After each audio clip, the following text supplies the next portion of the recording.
Hi friends, आपका स्वागत है मेरे YouTube channel A to Z बात। नमस्कार मित्रों, आपका स्वागत है हमारे YouTube channel A to Z works में। हम आशा करते हैं आप सभी अच्छे होंगे। आज का हमारा टॉपिक है medical basic knowledge, blood pressure BP, pulse oxygen level, body temperature, pulse rate, pulse oximeter, haemoglobin H B, blood sugar, HRCT, chest scan, normal score कितना होना चाहिए, इन सभी के बारे में डिटेल में जानेंगे। यदि आपको हमारा वीडियो अच्छा लगे तो एक लाइक और कमेंट जरूर करें और साथ ही साथ चैनल को सब्सक्राइब करना न भूलें। आपको हमारे वीडियो में कोई भी त्रुटि लगे तो कमेंट करके अवश्य बताएं। धन्यवाद। फ्रेंड्स, यह वीडियो आप सभी के लिए बहुत इम्पोर्टेंट है क्योंकि इस वीडियो में हम ह्यूमन हेल्थ से रिलेटेड कुछ बेसिक मेडिकल पॉइंट्स के बारे में जानेंगे जो कि आप सभी को पता होना चाहिए और यह सभी पॉइंट्स आपको फ्यूचर में भी काम आएंगे। तो फ्रेंड्स, सबसे पहले अपन ब्लड प्रेशर के बारे में जानते हैं। ब्लड प्रेशर को शॉर्ट में बीपी भी कहा जाता है और इसे हिंदी में रक्तचाप भी कहा जाता है। फ्रेंड्स, सबसे पहले आपको यह पता होना चाहिए कि ब्लड प्रेशर क्या होता है। ब्लड प्रेशर ब्लड वेसल्स में बहते हुए ब्लड द्वारा वेसल्स की वॉल्स या दीवार पर डाले गए प्रेशर को ही ब्लड प्रेशर कहा जाता है। फ्रेंड्स, इस नीचे वाले डायग्राम में आप देख सकते हैं कि यह ब्लड वेसल्स है और इसमें ब्लड सर्कुलेट हो रहा है। तो यह बहता हुआ ब्लड इस प्रकार वॉल्स पर दोनों साइड प्रेशर डालता है, उसे ही अपन ब्लड प्रेशर कहते हैं। फ्रेंड्स, ब्लड प्रेशर को हम स्पिग्मोमेनोमीटर से मापते हैं।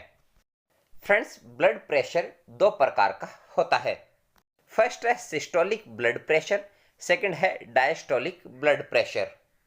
सिस्टोलिक ब्लड प्रेशर वह होता है जब हमारा हार्ट धड़कता है तो वेसल्स पर जो प्रेशर पड़ता है उसे मापा जाता है।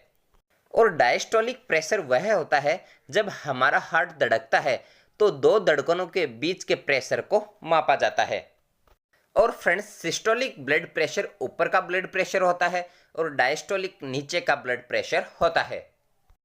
तो यहाँ पर अपन जानेंगे कि नॉर्मल ब्लड प्रेशर कितना होता है। न्यूली बॉर्न बेबी में 95/55 mm ऑफ Hg होता है।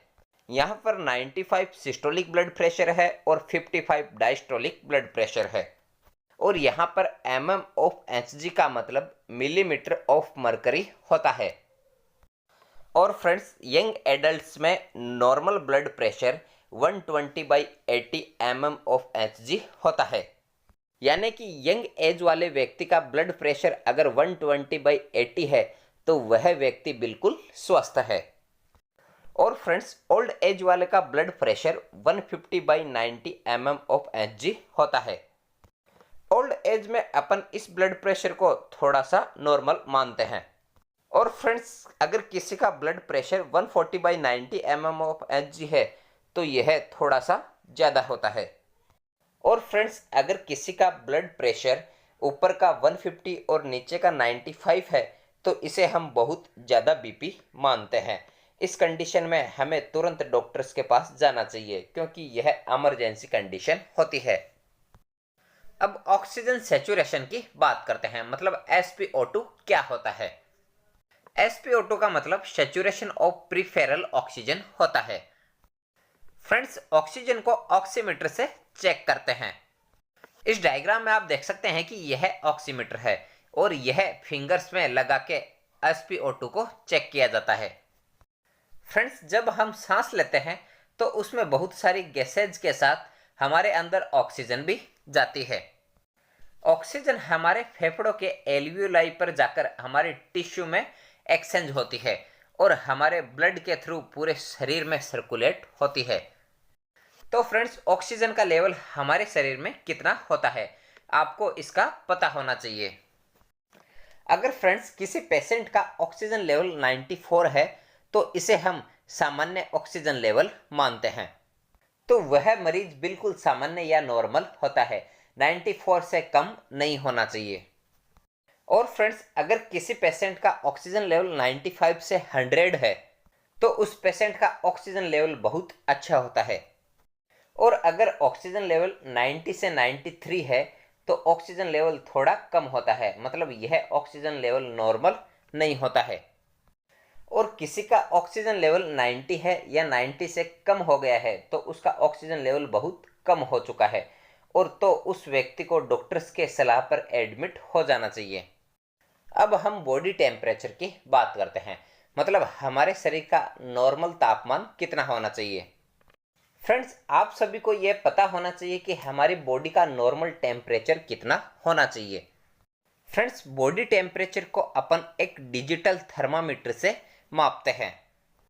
इस डायग्राम में आप देख सकते हैं कि यह थर्मामीटर होता है, इससे ही अपन बॉडी का टेम्परेचर मापते हैं। अगर किसी व्यक्ति का टेम्परेचर 92 से 98.6 डिग्री के बीच है तो यह नॉर्मल बॉडी टेम्परेचर होता है। यदि किसी व्यक्ति का टेम्परेचर 99.0 डिग्री है तो यह थोड़ा ज़्यादा टेम्परेचर होता है, उस व्यक्ति को थोड़ा बुखार भी हो सकता है। और फ्रेंड्स, अगर किसी व्यक्ति का टेम्परेचर 100 डिग्री से 102 डिग्री के बीच है तो यह बॉडी टेम्परेचर बहुत ज़्यादा टेम्परेचर होता है, उस व्यक्ति को बहुत ज़्यादा बुखार हो सकता है। अब अपन हार्ट या पल्स रेट की बात करते हैं, मतलब हृदय गति या पल्स रेट क्या होती है और हमारे शरीर में कितनी नॉर्मल होती है। फ्रेंड्स, सबसे पहले आपको यह पता होना चाहिए कि हार्ट रेट या पल्स रेट क्या होती है।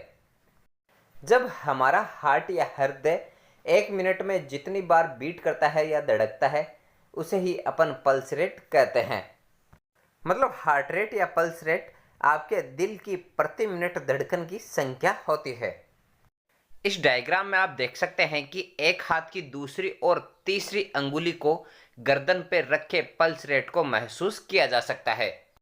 और सेकंड वाले डायग्राम में एक हैंड की दूसरी व तीसरी अंगुली को कलाई के अंदर वाले भाग पर रखा जाता है। यहाँ पर अंगुलियों को रखकर अपन पल्स रेट को महसूस कर सकते हैं। हमारे शरीर में नॉर्मल पल्स रेट या सामान्य पल्स रेट 72 प्रति मिनट होती है, मतलब हमारा हार्ट 1 मिनट में 72 बार धड़कता है, तो इसे अपन बहुत अच्छा पल्स रेट मानते हैं। और अगर पल्स रेट 60 से 80 प्रति मिनट है तो इसे थोड़ा कम पल्स रेट ही माना जाता है। और अगर हमारे शरीर का पल्स रेट 90 से 120 प्रति मिनट है तो इसे बढ़ा हुआ पल्स रेट मानते हैं। अब हम ब्लड शुगर के बारे में जानते हैं, मतलब हमारी बॉडी में नॉर्मल कितनी ब्लड शुगर होनी चाहिए।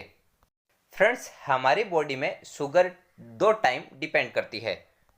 एक होती है फास्टिंग, मतलब खाना खाने से पहले, और दूसरी होती है पीपी, मतलब पोस्ट प्रांडियल, मतलब खाना खाने के बाद वाली शुगर। अगर आप खाना खाने से पहले शुगर करवाते हैं तो उसे फास्टिंग शुगर कहते हैं, और अगर खाना खाने के बाद में शुगर करवाते हैं तो उसे पोस्ट प्रांडियल शुगर कहते हैं। फ्रेंड्स, इस डायग्राम में आप देख सकते हैं कि इस ग्लूकोमीटर से ब्लड शुगर टेस्ट किया जाता है। फ्रेंड्स, अगर आपने खाना खाने से पहले शुगर टेस्ट करवाया है तो उसकी नॉर्मल शुगर रेंज 70 से 100 mg/dl होती है। यहाँ पर dl का मतलब डेसीलीटर होता है। और फ्रेंड्स, अगर आपने खाना खाने के बाद में शुगर टेस्ट करवाया है तो ब्लड शुगर की नॉर्मल रेंज 70 से 140 mg/dl होती है। अगर फ्रेंड्स आपकी फास्टिंग शुगर 125 mg/dl से ज़्यादा आ रही है तो आपको शुगर या डायबिटिक हो सकती है। अब अपन हीमोग्लोबिन के बारे में जानते हैं, इसे शॉर्ट में HB भी कहा जाता है। फ्रेंड्स, हीमोग्लोबिन एक प्रकार का प्रोटीन होता है जो कि RBC मतलब रेड ब्लड सेल्स में पाया जाता है। हीमोग्लोबिन की कमी के कारण हमारे शरीर में बहुत सारी बीमारियां हो सकती है, इसलिए हमारे शरीर को स्वस्थ रखने के लिए हीमोग्लोबिन बहुत इम्पोर्टेंट होता है। हीमोग्लोबिन मेल और फीमेल में अलग अलग क्वांटिटी में होता है। मेल में हीमोग्लोबिन की नॉर्मल वैल्यू 13.5 से 17.5 ग्राम/dl होता है, और फीमेल में हीमोग्लोबिन की नॉर्मल वैल्यू 12.5 से 15.5 ग्राम/dl होता है। अब रेस्पिरेशन रेट के बारे में बात करते हैं, मतलब हमारे शरीर की श्वसन दर नॉर्मल कितनी होनी चाहिए। फ्रेंड्स, हम नोज के थ्रू 1 मिनट में अपन कितनी बार सांस लेते हैं, उस रेट को ही अपन रेस्पिरेशन रेट कहते हैं। ह्यूमन बॉडी में नॉर्मल रेस्पिरेशन रेट 12 से 16 ब्रेथ्स पर मिनट होता है, मतलब 1 मिनट में 12 से 16 बार सांस लेते हैं। और 1 से 3 मंथ के बच्चों का रेस्पिरेशन रेट 44 पर मिनट होता है, मतलब छोटे बच्चे 1 मिनट में लगभग 44 बार सांस लेते हैं। अब सीटी स्कोर या HRCT चेस्ट स्कोर के बारे में बात करते हैं, मतलब चेस्ट का सीटी स्कैन करने पर लंग्स का क्या स्कोर होना चाहिए। HRCT चेस्ट स्कोर कोरोना में बहुत इम्पोर्टेंट स्कैन था। इस डायग्राम में आप देख सकते हैं कि यह हमारी बॉडी में लंग्स होते हैं।